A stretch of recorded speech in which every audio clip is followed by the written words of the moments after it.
નમસ્કાર વિદ્યાર્થી મિત્રો, મલતાબ નખાણી વિટકંઠ વિદ્યાપીઠ તળાજા YouTube ચેનલમાં તમારું હાર્દિક સ્વાગત કરું છું। વિદ્યાર્થી મિત્રો, લાસ્ટ લેક્ચરની અંદર જે છે આપણે અધિશોષણ શા માટે થાય છે અથવા તો અધિશોષણ થવાના કારણો જણાવો એના ઉપર આપણે વાત કરી। એની અંદર આપણે કીધું હતું કે ભાઈ કોઈ ઘન પદાર્થ હોય જે અધિશોષકનું કામ કરતો હોય તો એ ઘન પદાર્થમાં બે પ્રકારના પરમાણુ હોય। એક હોય અંદરના ભાગના પરમાણુ, અંદરનો ભાગ એટલે બલ્ક ભાગ કહેવાય, અને એક હોય સપાટી ઉપરના પરમાણુ। હવે આ જે સપાટી ઉપરના પરમાણુઓ છે એ માત્ર એક બાજુ જે છે એ આકર્ષણ બળ ધરાવે છે, એ સપાટીની ઉપર તરફ જે છે આકર્ષણ બળ ધરાવતા નથી। એટલે આ પૃષ્ઠતાણ જે છે સર્જાય, સપાટી ઉપર શું સર્જાય છે? પૃષ્ઠતાણ। આ પૃષ્ઠતાણના કારણે એ શું કરે છે કે ભાઈ બાહ્ય ભાગની અંદર જે પ્રવાહી કે વાયુ હોય એને પોતાની તરફ આકર્ષે છે અને પોતાની જે વધારાની ઊર્જા છે એ મુક્ત કરે છે। તો અહીંયા આપણે જે છે એની ઘટનાને જે છે પહેલા ફરીવાર વર્ણવી છે કે ભાઈ ઘન અધિશોષક ઉપર પૃષ્ઠતાણના કારણે સપાટી ઉપરના જે પરમાણુઓ છે એ બહારની ભાગમાં રહેલા પ્રવાહી અથવા તો વાયુને પોતાની સપાટી ઉપર આકર્ષે છે અને અધિશોષણની ઘટના ઉદ્ભવે છે। હવે જો થાય હું કે ભાઈ ધારો કે અહીંયા આ ઘન પદાર્થ છે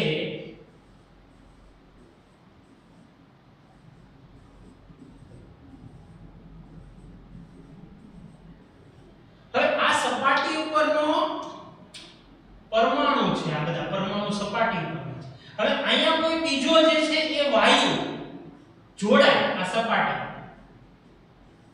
બરોબર છે? ધારો કે આ જે છે સપાટી ઉપર બીજા કોઈ વાયુ જોડાય તો આની જે ઊર્જા છે, પહેલા જે છે અધિશોષણ પહેલાની ઊર્જા કેવી હતી? ઊર્જા વધુ હતી, બરોબર છે? અધિશોષણ પહેલા કેવી હતી? પહેલા એની ઊર્જા કેવી હતી? વધુ હતી। અને અધિશોષણ થઈ જશે કે આ વાયુ અથવા તો પ્રવાહીના કણો એની ઉપર આવી જશે એટલે આ ઊર્જા મુક્ત કરે। શું કરે? ઊર્જા મુક્ત કરે છે, મુક્ત કરે છે, બરાબર છે? એટલે ઊર્જા જે છે પોતાની મુક્ત કરે છે ક્યારે? અધિશોષણ થઈ ગયા બાદ,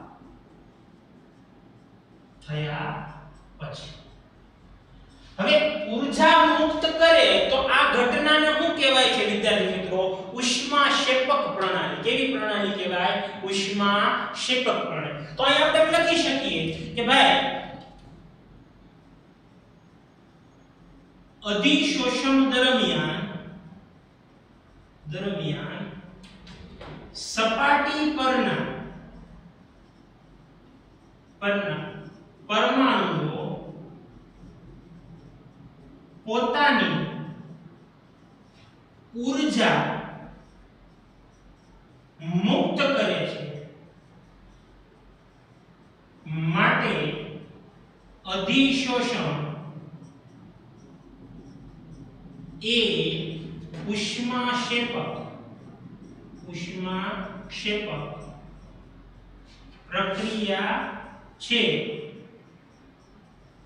તેમ કહી શકે,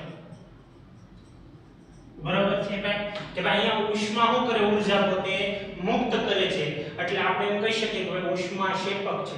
તો વિદ્યાર્થી મિત્રો, તમે જે છે એ ઉષ્માગતિશાસ્ત્રની અંદર અભ્યાસમાં ભણી ગયા છો કે ભાઈ ઉષ્માક્ષેપક પ્રક્રિયા હોય ને, ઉષ્માક્ષેપક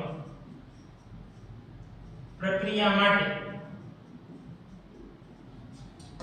જે ડેલ્ટા H છે જેને આપણે એન્થાલ્પી ફેરફાર કહીએ એ કેવો હોય છે? કે ભાઈ એ ઋણ હોય છે। કેવો હોય છે? આ તમે ભણી ગયા છો કોની અંદર? ઉષ્માગતિશાસ્ત્રની અંદર એન્થાલ્પી ફેરફાર કેવો હોય છે? ઋણ હોય છે। બીજો એક જે છે એ ટોપિક આવે છે એન્ટ્રોપી ફેરફાર, જેને ડેલ્ટા S કહીએ છીએ। હવે જો હું તમને એક એક્ઝામ્પલ દ્વારા સમજાવું। ધારો કે મેં પાત્ર લીધું એક પાત્ર। હવે આ પાત્રમાં મેં આ ઘન અધિશોષક લીધો। હું લીધો ઘન અધિશોષક, બરાબર? હવે આ પાત્ર જે છે પેક છે, હવે એમાં એક નળી મારફતે એમાં એક વાયુ ભરવાનો છે। શું ભરવાનો છે? વાયુ દાખલ કરવાનો। તો વાયુ હોય એના અણુ પરમાણુઓ કેવા હોય? બધા છૂટા છૂટા હોય, કેવા હોય? મુક્ત હોય છે.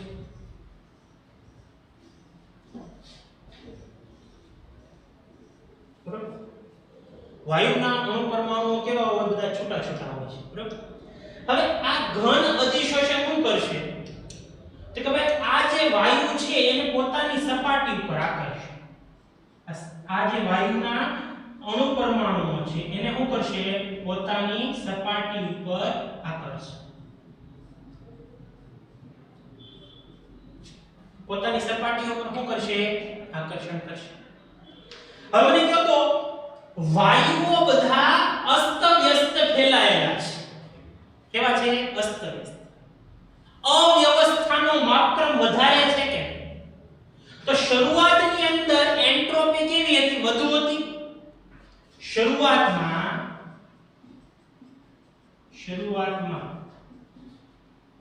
એન્ટ્રોપી કેવી છે? વધુ. કે ભાઈ આ જે છે અધિશોષણ નહોતું થયું ત્યારે વાયુઓ બધા કેવા હતા? છૂટા છૂટા હતા, અસ્તવ્યસ્ત હતા. હવે અંતિમ પરિસ્થિતિની અંદર જુઓ તો તમે કે ભાઈ અધિશોષણ થઈ જાય એટલે વાયુના બધા અણુઓ ક્યાં આવી જાય? સપાટીમાં. અવ્યવસ્થા જે છે ઘટી જશે, વ્યવસ્થા વધી જશે. એટલે એન્ટ્રોપી ઘટી ગઈ એમ કહી શકીએ. એન્ટ્રોપી કેવી થઈ ગઈ? ઘટી ગઈ. એટલે અધિશોષણ થયા બાદ એન્ટ્રોપી કેવી થઈ જશે? ઓછી થઈ જશે. કેવી થઈ જશે? મતલબ શરૂઆતમાં અસ્તવ્યસ્ત હતા વાયુ, બરોબર છે, અને અધિશોષણ થઈ ગયું એ પછી બધી વ્યવસ્થા જે છે એ વધી ગઈ, અવ્યવસ્થા ઘટી ગઈ, એન્ટ્રોપી ઘટી. એન્ટ્રોપી કેવી થઈ? ઘટી. તો આપણે તફાવત જોઈએ, ઓછામાંથી વધુ બાદ કરો તો ડેલ્ટા એસ કેવો આવે? ડેલ્ટા એસ બરાબર હું કે ભાઈ શરૂઆતનું હોય, બરોબર, એમાંથી અંતિમમાંથી શરૂઆતનું બાદ કરીએ એટલે કે s જે છે એ 2 s1 s2 ને કહી દઈએ આપણે, બરોબર, અને s1 કહી દઈએ, બરોબર, શરૂઆતનું. તો ઓછામાંથી શું બાદ થશે? ઓછામાંથી વધુ બાદ થાય એટલે ડેલ્ટા s કેવો આવશે? નેગેટિવ આવશે. કેવો આવશે? નેગેટિવ. એટલે એન્ટ્રોપી ફેરફાર જે છે એ પણ કેવો આવે? નેગેટિવ આવે.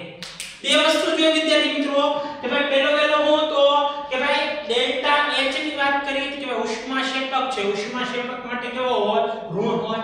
પછી એન્ટ્રોપી ની વાત કરી કે ભાઈ શરૂઆતમાં એન્ટ્રોપી વધારે હોય અને અધિશોષણ થઈ ગયા બાદ એન્ટ્રોપી કેવી હોય? ઓછી હોય. એટલે ઓછામાંથી વધુ બાદ કરીએ આપણે તો શું મળશે? ડેલ્ટા s નેગેટિવ મળશે. ડેલ્ટા s કેવો મળશે? નેગેટિવ. હવે મુક્ત ઊર્જા ફેરફારનું સૂત્ર ડેલ્ટા g બરાબર શું છે કે ભાઈ delta h minus t delta s. વિદ્યાર્થી મિત્રો આપણે જો અધિશોષણમાં મેં તમને જે છે એ એક્ઝામ્પલ આપ્યું હતું કે ભાઈ જે છે એક રંગીન પાણી લેવું, રંગીન કણો ધરાવતું પાણી, એમાં ચારકોલનો ટુકડો નાખો. હવે આમાં બીજી કાંઈ પ્રક્રિયા કરવાની નથી. રંગીન કણો આપમેળે પોતાની રીતે ચારકોલના ટુકડા ઉપર જોડાઈ જશે. એટલે જે રંગ છે ધીમે ધીમે ઝાંખો પડશે. તો આપણે એમ કહી શકીએ અધિશોષણ એ આપમેળે થતી પ્રણાલી છે. અધિશોષણ કેવી છે? આપમેળે થતી પ્રણાલી છે. અધિશોષણ એ આપમેળે થતી પ્રણાલી હોવાથી ડેલ્ટા g કેવો મળે કે ભાઈ ડેલ્ટા g ઋણ મળે છે. ડેલ્ટા g કેવો મળે છે? ઋણ મળે છે. તો આ ઋણ ક્યારે મળે ડેલ્ટા g? મને કહો તો વિદ્યાર્થી મિત્રો. હવે જો મને કહે ડેલ્ટા g બરાબર delta h minus t delta s છે. હવે જો આ તો ઋણ જ છે, આ કેવો છે? ઋણ છે, બરાબર. હવે આ આગળ અહીંયા માઈનસ નિશાની છે, આ કેવો છે? ઋણ, બરાબર.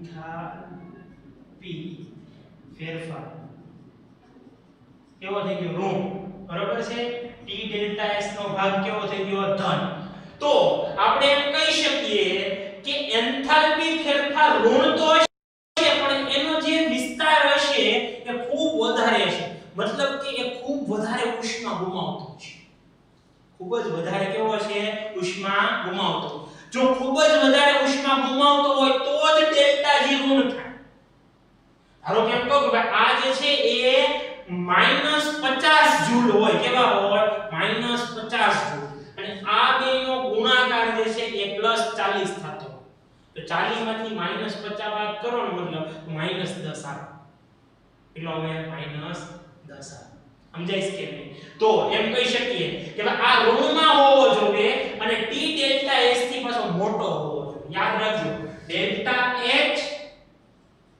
Greater than T delta S ઋણમાં કેમાં હોવો જોઈએ ઋણમાં મહત્તમ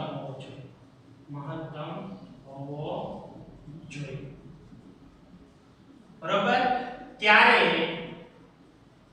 ડેલ્ટા જી ઋણ બને બરાબર છે એટલે ત્યારે શું બને ડેલ્ટા જી ઋણ બને હવે વિદ્યાર્થી મિત્રો અહીંયા આવો તો ફરીવાર આપણે આ આકૃતિની અંદર ઘન અધિશોષક લીધો બરોબર છે અહીંથી વાયુ જે છે દાખલ કર્યો હવે પહેલા જે છે વાયુ સપાટી ઉપર જોડાય ધારો કે વાયુ જે આકૃતિ દૂર કરી કે આ જે છે ઘન છે અધિશોષક હવે વાયુ જે છે બધા ક્યાં જોડાય સપાટી પર જોડાય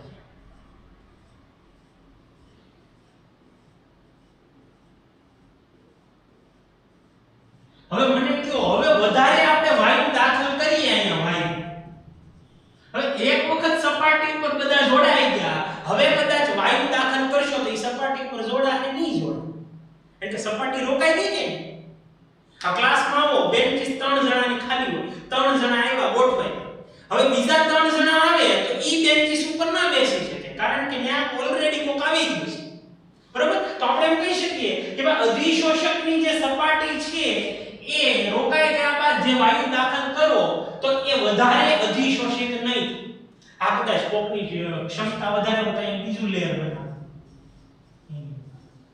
એની વધારે ક્ષમતા હોય કોઈની પ્રબળતા તો ત્રીજું લેયર બનાવે ત્રિઆણ્વીય હજી કોક વધારે ક્ષમતા હોય ચાર આણ્વીય પણ એક સમય પછી ધરાઈ જાય આપણે કહીએ ને આદી ભાષામાં ધરાઈ જાય સંતૃપ્ત થઈ જાય તો એ સંતૃપ્ત અવસ્થામાં આવી જાય અને આપણી રસાયણ વિજ્ઞાનની ભાષામાં કહીએ તો એ સંતુલન અવસ્થા પ્રાપ્ત કરે છે શું પ્રાપ્ત કરે છે સંતુલન અવસ્થા તો આપણે એમ કહી શકીએ કે ભાઈ એક ચોક્કસ સમય પછી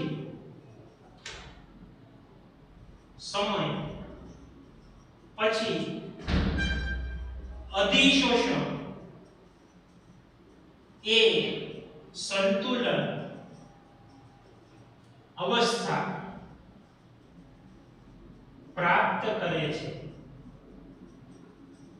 જેમાં ડેલ્ટા જી કેવો થઈ જાય શૂન્ય થઈ જાય ડેલ્ટા જી કેવો થઈ જાય શૂન્ય હવે શૂન્ય ક્યારે થાય કે ભાઈ ડેલ્ટા એચ બરાબર ટી ડેલ્ટા એસ થઈ આ બે સરખા થઈ જાય ત્યારે ડેલ્ટા જી જે છે કેવો થઈ જાય શૂન્ય આ -50 જૂલ હોય અને આ +50 જૂલ હોય એટલે -50 માંથી +50 બાદ કરી નાખીએ તો શું થઈ જશે શૂન્ય થઈ જાય તો આપણે એમ કહી શકીએ ડેલ્ટા જી શૂન્ય થઈ ગયો સંતુલન થઈ ગયું એનો મતલબ અધિશોષણ હવે આગળ વધવાનું નથી અધિશોષણ ત્યાં અટકી ગયું હવે એમાં તમે વધારે કદાચ વાયુ દાખલ કરો તો એમાં અધિશોષણ પામવાનું નથી તો આ ટોપિક હતો આપણો અધિશોષણની ક્રિયાવિધિ જે બહુ ડિટેલમાં આપણે બારીકાઈથી જોયું છે તમે ફરીવાર જે છે એ આ નોટ ડાઉન કરી નાખો પછી આપણે આગળ વધીએ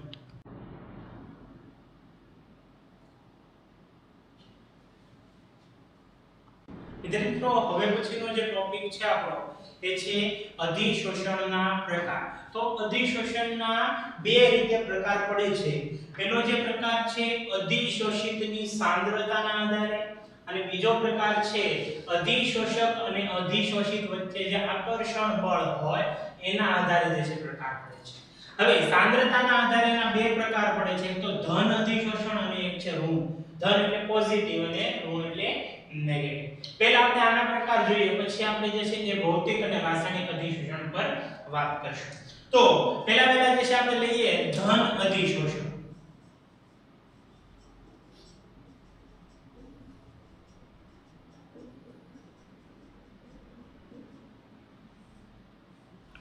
તો આની વ્યાખ્યા કરવી હોય તો કંઈક એવી થાય કે ભાઈ જ્યારે અધિશોષક છે એની સપાટી ઉપર અધિશોષિતની સાંદ્રતા વધુ હોય અને એના જે અંદરના ભાગમાં એની સાંદ્રતા કેવી હોય, ઓછી હોય, તો એવા અધિશોષણને ધન અધિશોષણ કહે છે.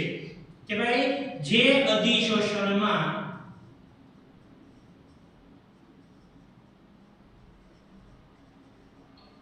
અધિશોષકની સપાટી પરની સાંદ્રતા અંદરનો ભાગ જેને હું કહેવાય અંગ્રેજીમાં બલ્ક, બરાબર, ભાગ કરતા વધુ હોય તેવા અધિશોષણને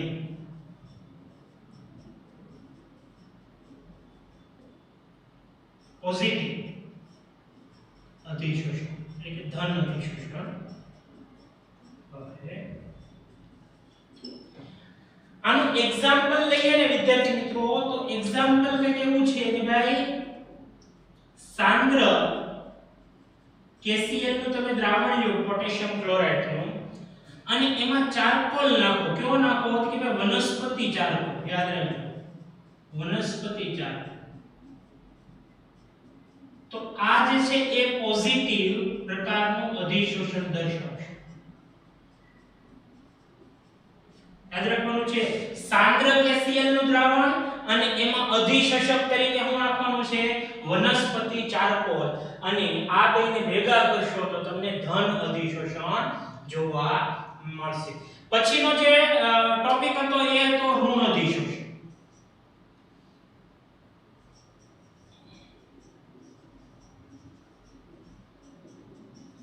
વિદ્યાર્થી મિત્રો આનાથી તદ્દન ઉલટું હું લખતો નથી અહીંયા, પરંતુ આનાથી તદ્દન ઉલટું કે ભાઈ જે અધિશોષણમાં અધિશોષકની સપાટી પરની સાંદ્રતા અંદરના ભાગ કરતા ઓછી હોય, અહીંયા ખાલી વધુની જગ્યાએ શબ્દ હું વાપરવાનો છે ઓછી હોય, તો તેવા અધિશોષણને નેગેટિવ અથવા તો ઋણ અધિશોષણ કહે છે. હું લખતો નથી પરંતુ તમે લખી નાખજો, બરાબર છે. અહીંયા હું એક્ઝામ્પલ લઉં તો એક્ઝામ્પલ શું છે એનું કે ભાઈ અહીંયા મંદ KCl નું દ્રાવણ લેવાનું છે. કેવું લેવાનું છે? મંદ KCl નું દ્રાવણ અને લાલ ચારકોલ લેવાનું છે. તો આ જે છે એ નેગેટિવ અધિશોષણ આપણને આપે છે. તો આ બે પ્રકાર થઈ ગયા કોના? સાંદ્રતાના આધારે. કે સપાટી પર સાંદ્રતા વધુ એનો મતલબ ધન અધિશોષણ, સપાટી ઉપર સાંદ્રતા ઓછી તો એને કહેવાય છે ઋણ અધિશોષણ. તો આ એક સામાન્ય વ્યાખ્યા થઈ ગઈ. હવે એ પછીનો જે ટોપિક છે ને વિદ્યાર્થી મિત્રો, અધિશોષક અને અધિશોષિત વચ્ચેના આકર્ષણ બળના આધારે. હવે વિદ્યાર્થી મિત્રો આકર્ષણ બળ જે છે એ ઘણા બધા પ્રકારના હોય છે. તમે બધા જે છે એ રાસાયણિક બંધન ભણી ગયા છો, તો એમાં જે છે રાસાયણિક બંધ કેટલા પ્રકારના હોય, તો એક કોઈ પ્રબળ હોય ને એક કોઈ નિર્બળ. પ્રબળની અંદર ક્યાં હોય છે કે આયોનિક બંધ છે, પછી સહસંયોજક બંધ છે, સવર્ગ સહસંયોજક બંધ છે. તો આ બધા બંધ છે એ પ્રબળ બંધ છે. હવે નિર્બળ બંધમાં કોણ હતા કે વાન ડર વાલ્સ બળ છે અને હાઇડ્રોજન બંધ છે. તો આ બધા કેવા હતા? નિર્બળ બંધ હતા. હવે આ નિર્બળ બંધ હોય ને માત્ર આકર્ષણના કારણે હોય છે. જ્યારે પ્રબળ બંધ હોય એ ઇલેક્ટ્રોનની ભાગીદારી અથવા તો એક પ્રબળ પ્રકારનું આકર્ષણ જે ધન અને ઋણ વચ્ચેનું જે હોય છે, કુલક બળથી જોડાયેલું હોય એના કારણે હોય છે. તો અહીંયા અધિશોષક અને અધિશોષિત વચ્ચે જે આકર્ષણ બળ છે એના આધારે બે પ્રકાર પડે, એક ભૌતિક અધિશોષણ અને એક છે રાસાયણિક અધિશોષણ. હવે અધિશોષણ છે ને એનું અંગ્રેજી નામ છે એડસોર્પ્શન. એડસોર્પ્શન બરાબર. હવે ફિઝિકલ એડસોર્પ્શન અને કેમિકલ એડસોર્પ્શન, જેને ટૂંકમાં જે છે ફિઝિસોર્પ્શન કહેવાય છે, ફિઝિસોર્પ્શન, અને આને કહેવાય છે કેમિસોર્પ્શન. હું કહ્યું એને ભૌતિક અધિશોષણ એટલે કે ફિઝિકલ એડસોર્પ્શન એને ભેગું કરી નાખ્યું ફિઝિસોર્પ્શન, અને કેમિકલ એડસોર્પ્શન એને કહ્યું કેમિસોર્પ્શન. તમને એમ થશે આ વસ્તુ હું શીખવાડો, તો એ માટે કહી દો કે ભાઈ બોર્ડની એક એક્ઝામની અંદર એ તફાવતના મુદ્દા જણાવો, 3 માર્ક્સની અંદર તફાવતના મુદ્દા જણાવો, ફિઝિસોર્પ્શન અને કેમિસોર્પ્શન. હવે ઓલા છોકરાને ખબર જ ન હોય આ ફિઝિસોર્પ્શન ને કેમિસોર્પ્શન શબ્દ, તો હાવ હેલામાં હેલા ટોપિકના 3 માર્ક્સ જાય.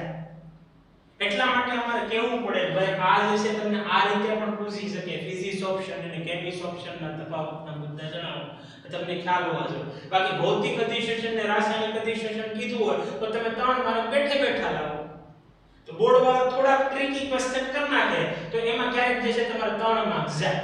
તો એટલા માટે તમને કહી દીધું કે ફિઝિસોર્પ્શન ને કેમિસોર્પ્શન તરીકે પણ ઓળખાય. હવે ખાસ યાદ રાખજો આ તફાવતના મુદ્દામાં જ પૂછાય છે.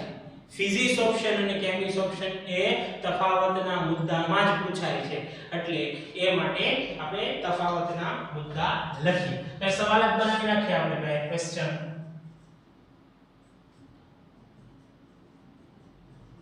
તફાવતના મુદ્દા લખો. બરાબર. ભૌતિક અધિશોષણ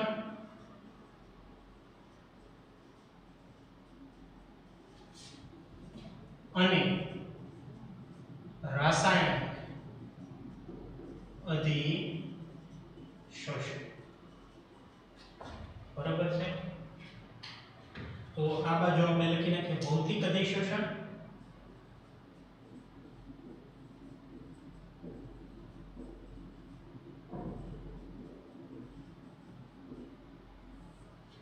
બાજુ લખી નાખીએ આપણે રાસાયણિક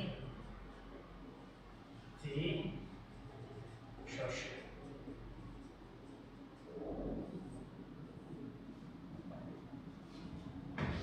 ભૌતિક અધિશોષણની અંદર પહેલો મુદ્દો લખીએ તો પહેલો મુદ્દો એ છે કે ભૌતિક અધિશોષણમાં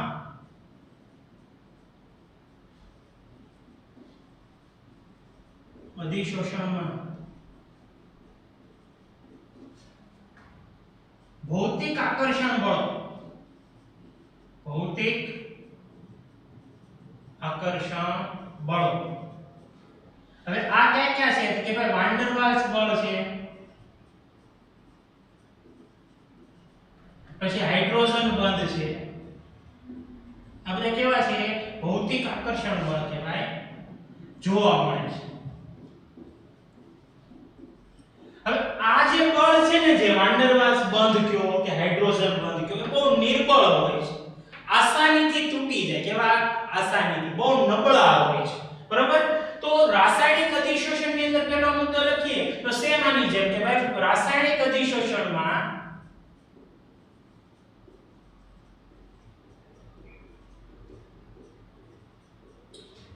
રાસાયણિક બંધો ક્યાં ક્યાં કે ભાઈ આયોનિક બંધ છે, સહસંયોજક છે વગેરે. બરાબર છે, જોવા મળે છે. બરાબર. હવે મેં તમને કીધું કે ભાઈ અધિશોષણ જે છે ને અધિશોષણ એ ઉષ્માક્ષેપક પ્રણાલી છે, મતલબ ઉષ્મા મુક્ત કરે છે. તો આ જે છે એ બંધ નબળા છે એટલે એ ઓછી ઉષ્મા મુક્ત કરશે, જ્યારે આ જે છે એ કેવા છે કે મજબૂત છે એટલે એ કેવા છે વધારે જે છે ઉષ્મા મુક્ત કરે છે. તો આની માટે એમ કહીએ તો ભૌતિક અધિશોષણ દરમિયાન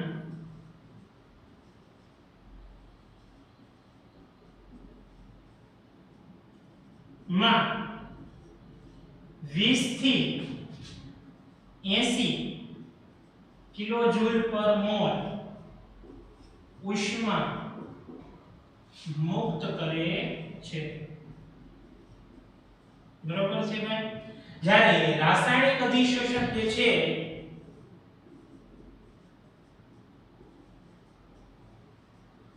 અધિશોષણમાં 80 થી 240 કિલોજૂલ પર મોલ ઉષ્મા મુક્ત કરે છે। બરોબર છે। તો આમ આ અંદાજિત હોય છે, એક્ઝેક્ટલી નથી હોતી કે ભાઈ 20 થી 80 ની વચ્ચે જ હોય એક્ઝેક્ટ, એવું નહીં, થોડી ઘણી આગળ પાછળ થઈ શકે। બરોબર છે। તો ટૂંકમાં આમાં જે છે બહુ વધારે ઊર્જાની જરૂર પડતી નથી અને આની અંદર જે છે એ વધારે ઉષ્મા મુક્ત કરે। સીધી વાત છે કે ભાઈ જેટલી ઉષ્મા મુક્ત કરે બંધ તૂટવા માટે, જેટલી ઉષ્મા આપવી પડે બંધ તોડવા માટે, એટલી જ ઉષ્મા જે છે એ બંધ નિર્માણ વખતે આપણને મળે છે। આ નિયમ છે ઉષ્મા શોષક એટલે ઉષ્મા ક્ષેપકનો। એનો મતલબ એમ થાય કે ભાઈ આ અધિશોષણ કરવા માટે એટલી ઉષ્મા આપવી પડે તો એટલી ઉષ્મા જે છે અધિશોષણ પછી આપણને મળે છે। પછી એક વસ્તુ શું છે કે ભૌતિક અધિશોષણ છે ને એ પરિવર્તનીય છે, તે પરિવર્તનીય છે।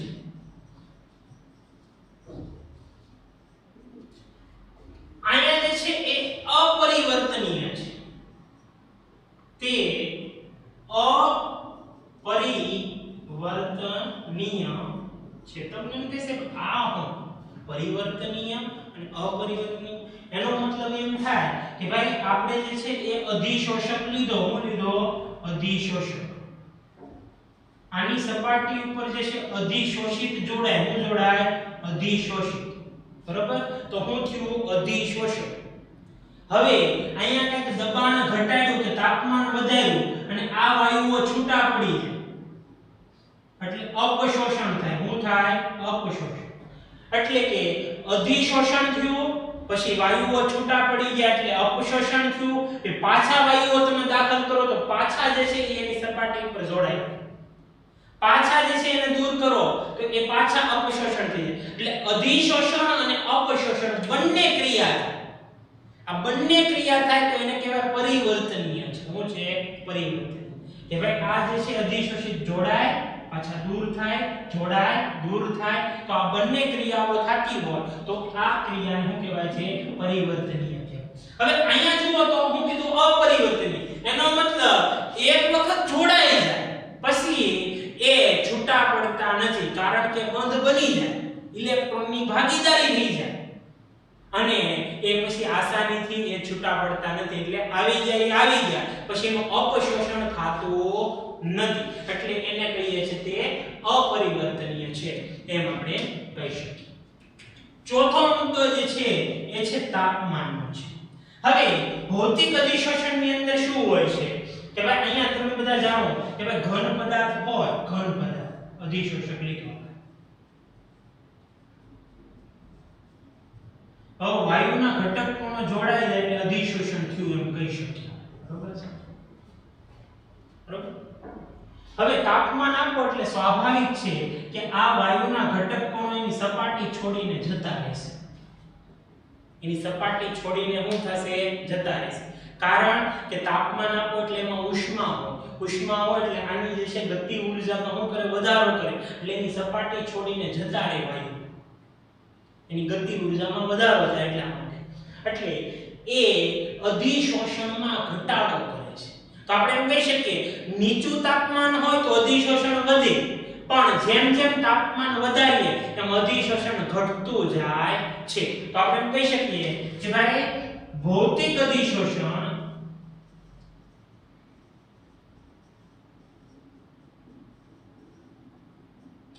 નીચા તાપમાન સ્થાયી હોય છે, જ્યારે ઊંચા તાપમાન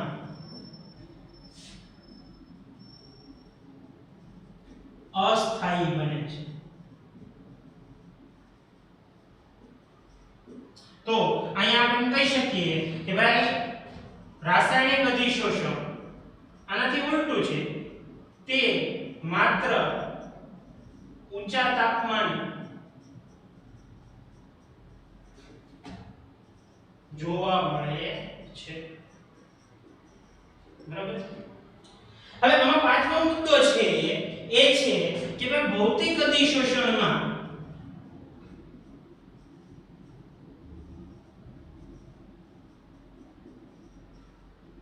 એ બહુઆણવીય છે। કેવું છે? બહુઆણવીય સ્તરો રચે છે। મેં હમણાં તમને સમજાવ્યું હતું કે ભાઈ અહીંયા જે છે એ ઘન અધિશોષક લો, એની ઉપર વાયુઓ જોડો તો એક સ્તર બનાવે, જો કોઈની ક્ષમતા વધારે હોય તો એની ઉપર બીજું સ્તર બનાવે। હજી એમ થાય કે ભાઈ અધિશોષક જે છે એનું આકર્ષણ છે, હજી એ ત્રીજા સ્તર સુધી આકર્ષણ છે તો એ ત્રીજું સ્તર બનાવે। એટલે એની આજુબાજુ એક સ્તર, બીજું સ્તર, ત્રીજું સ્તર, ચોથું સ્તર એવા સ્તરો બનાવે, એક કરતા વધારે, તો એને કહીએ આપણે બહુઆણવીય સ્તર। હવે રાસાયણિકની અંદર શું હોય કે ભાઈ ધારો કે અહીંયા આ સપાટી ઉપર જે છે એ આ પરમાણુ છે, આ બધા સપાટી પર છે। હવે આની પાસે એક જ ઇલેક્ટ્રોન હોય, કેટલો હોય? એક। હવે બહારથી આવે એની પાસે એક એક, હવે એક એક ઇલેક્ટ્રોનની ભાગીદારી થઈ ગઈ, બંધ બની ગયો। હવે કોઈ ત્રીજો આવશે તો એક્સ્ટ્રા ઇલેક્ટ્રોન હોતો નથી, એટલે બંધ બની ગયો, એટલે જે બહારથી કોઈ બીજું સ્તર બનાવવા આવે તો એ એક્સ્ટ્રા ઇલેક્ટ્રોન નથી હોતો, એટલે બીજું સ્તર બનાવવા દેતો નથી। એટલે આપણે એમ કહી શકીએ કે ભાઈ રાસાયણિક અધિશોષણ જે છે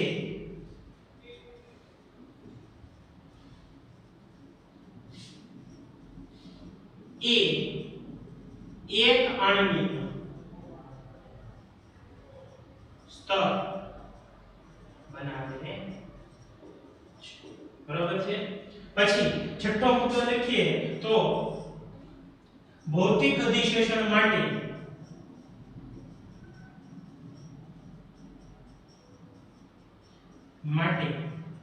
ઓછી સક્રિયકરણ ઉર્જા, ઓછી સક્રિયકરણ ઉર્જા જેને આપણે ઈએ કહેતા હતા, ઓછી સક્રિયકરણ ઉર્જાની જરૂર પડે છે।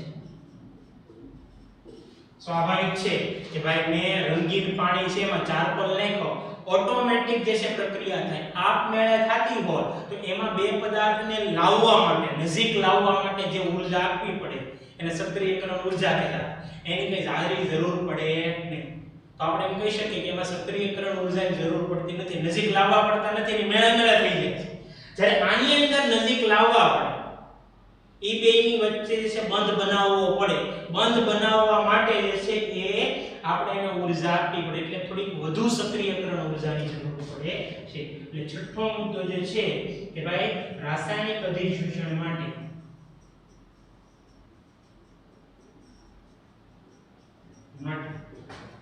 વધુ સક્રિયકરણ ઉર્જાની જરૂર પડે છે।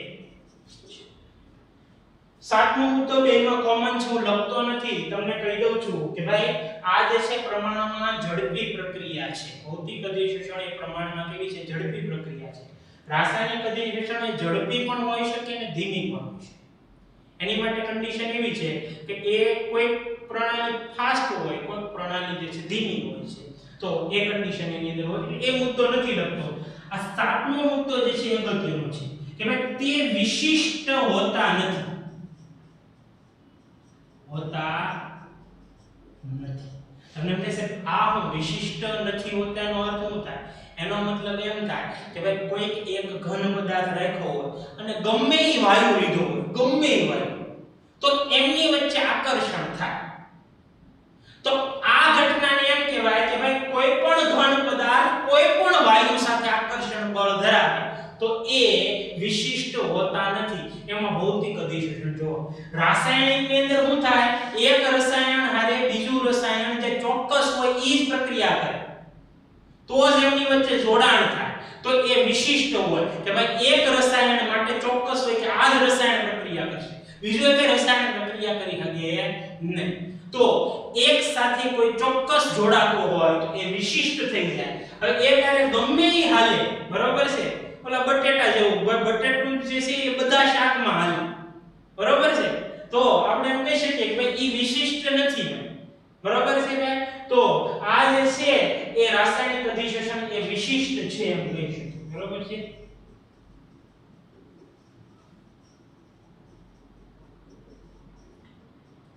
એ વિશિષ્ટ છે, બરોબર. હવે જો 8મા મુદ્દામાં એક્ઝામ્પલ છે, બરોબર છે. એક્ઝામ્પલ ની અંદર આપણે આમાં લીધું કે રંગીન પાણી જે છે એમાં ચારકોલનો ટુકડો નાખો એટલે રંગ દૂર થાય. આની અંદર શું થાય કે ભાઈ પેલેડિયમ જે છે, પેલેડિયમ, બરોબર, એની સપાટી ઉપર હાઇડ્રોજન વાયુ જે છે એ જોડો તો એમની વચ્ચે જે છે એ અધિશોષણ થાય. અથવા તો જે છે નિકલની સપાટી ઉપર જે છે નાઇટ્રોજન વાયુ તમે જે છે એ જોડો તો એમની વચ્ચે અધિશોષણ થશે, બરોબર. તો એ રાસાયણિક અધિશોષણના પ્રકાર છે, એક્ઝામ્પલ છે. ભૌતિક અધિશોષણની અંદર જે છે એ તમને એના એક્ઝામ્પલ આપેલા છે. તો આજનો લેક્ચર જે છે વિદ્યાર્થી મિત્રો આપણે અહીં સુધી રાખશું. Thank you.